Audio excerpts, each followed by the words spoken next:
During the summer break of this year, me and my friends sat in a restaurant and some of my friends sat and ate dinner. And we actually discussed a few things and we had a very, very fun time, I would say. And we discussed a few things, and one of the things was that we were going to swim a few days later because we looked at the weather and we saw that it was going to be very, very nice weather. So we scheduled that and we started to plan. And we sat down in this restaurant and we spoke a bit about that, how we would get there and all of that. We basically planned all of it. We didn't set like a specific time, like at 11 a.m. we're gonna go there or whatever, or like 3 p.m. or whatever it would be. And we just sat down and we planned this with my friends.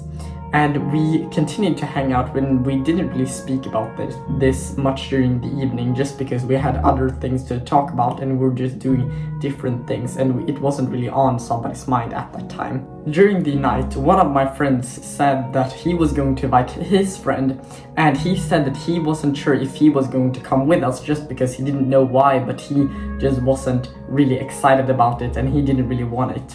So we actually sat down and we discussed a bit more who to invite and all of that and just planned a little bit more. And then we went home for the night.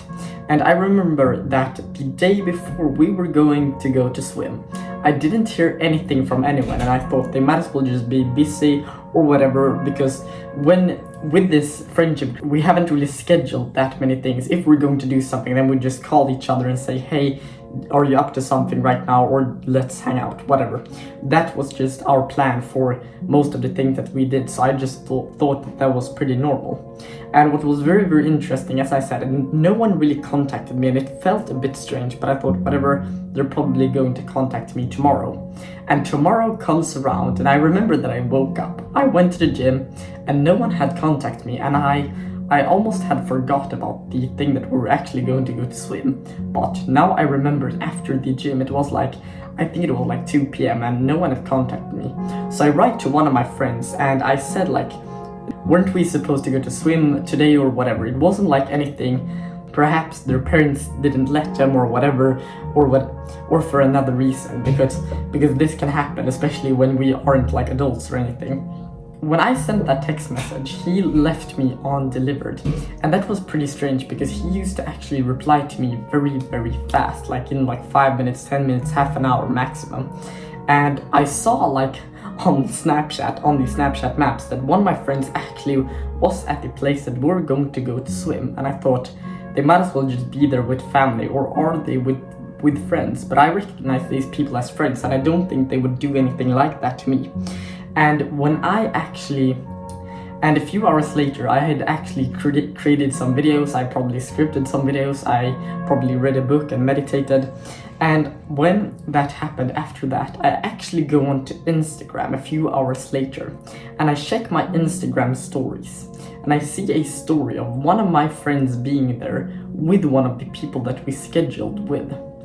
And what was very, very interesting here was that I saw that person and I just saw 3 people, and it wasn't all of the people that were invited to this, because we were going to be essentially like, I think it was like 4 or 5 or I think we were going to be 6 people from the beginning, and there was just 3 people. And then I saw that another guy was with them, and that actually felt pretty bad to see my friends that I had scheduled this thing with.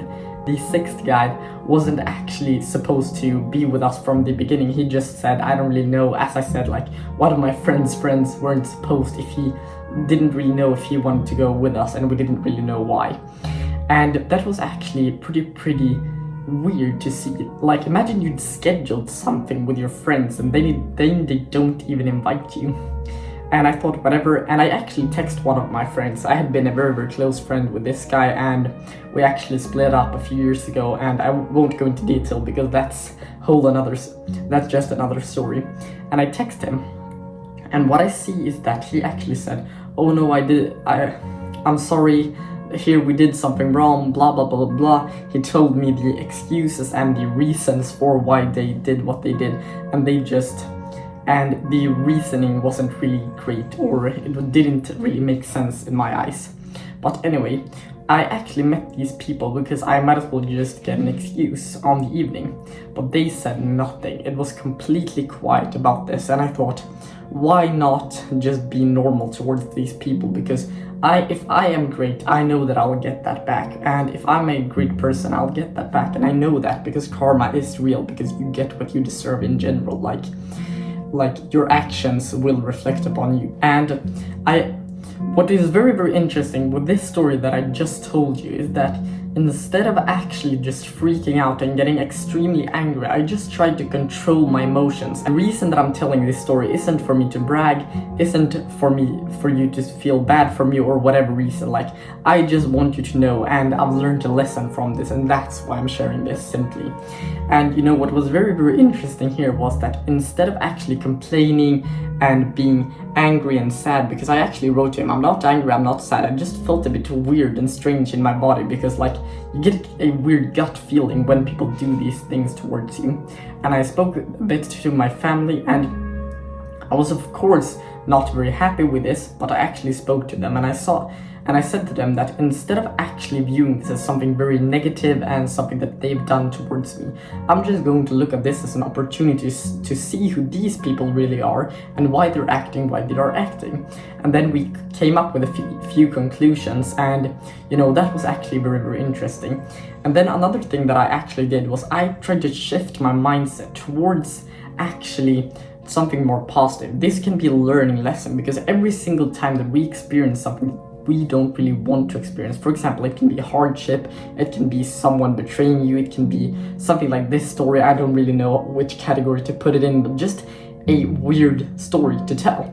But when you experience things in general, good or bad, we can actually take away things from them, especially from the things that we actually don't really feel that proud over, or the things that we have felt weird around. And that's why I think it's very, very important for us to keep a positive mindset at all scenarios, because sometimes life isn't fair, life is not going to get you the things that you deserve. Because I hadn't really done anything towards these people, I hadn't been like weirdly rude, or I hadn't acted any different around these people, and then that's what I got.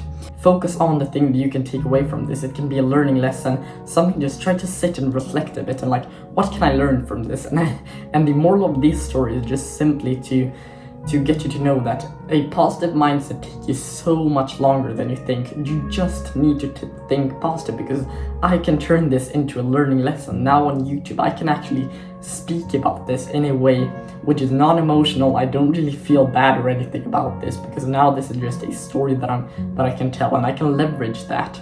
If you feel like you've been struggling a bit for the past couple of weeks or months or whatever, you're a bit in a rut and you don't really know how to escape this, you can actually book a free call with the link in the description, and I'll personally teach you. Because, for example, as you probably heard in my other videos, I was actually in the biggest rut of my life from like May to July, and I've escaped that, and I have some very, very great learning lessons that I can't really teach on YouTube. And I really hope that you got some value out of this video, and if you haven't subscribed, you can do that, and I'll see you in the next one.